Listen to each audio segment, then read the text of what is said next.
Bien, dans le chapitre 1 de SVT, la Terre, une planète active, nous avons vu qu'il y avait deux types d'activités pour notre planète.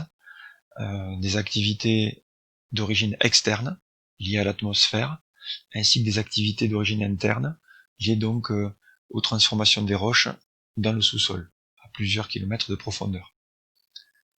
Pour les activités externes, nous avons distingué les phénomènes météorologiques des phénomènes climatiques.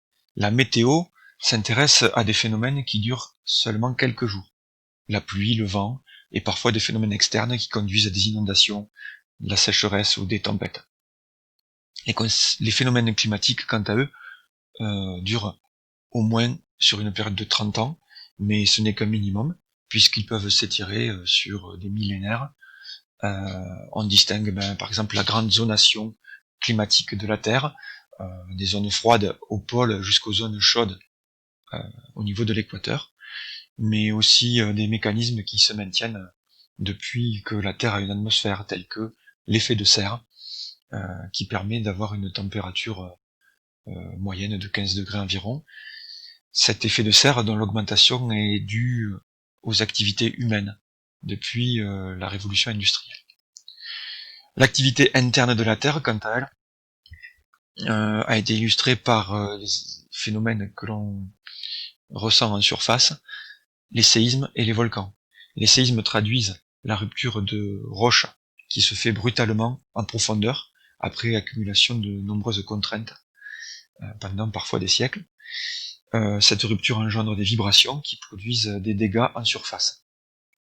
Les volcans, quant à eux, se traduisent en fait le dégagement de chaleur, l'arrivée de roches fondues, communément appelées magma, à la surface, et l'épanchement de gaz, de lave, de cendres, voire de blocs de grande taille, avec deux types d'éruptions.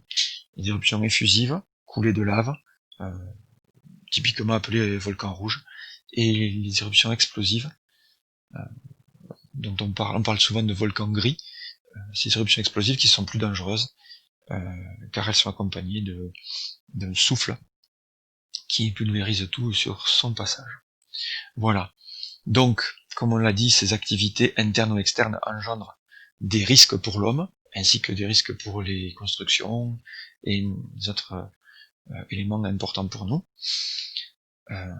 Pour pallier à ces risques, eh bien, nous devons essayer de mettre en route des mesures de protection qui commencent par une surveillance et une étude des phénomènes, par exemple la surveillance météo grâce aux satellites, ou bien la surveillance d'un volcan grâce au sismomètre que l'on place sur les pentes du volcan. À partir des données recueillies, on peut prévoir, on peut essayer d'anticiper les phénomènes à venir. On peut aussi éduquer les populations pour qu'elles sachent réagir en cas de catastrophe. Par exemple, comment réagir lors d'une éruption volcanique ou lors d'une tempête. Et lorsque le phénomène se produit enfin, cette surveillance, cette prévision permet de donner l'alerte pour qu'enfin les populations ainsi éduquées puissent au mieux se protéger. Voilà. Pour davantage de détails, vous pourrez vous rendre dans le manuel, page 320-321, où vous verrez un bilan.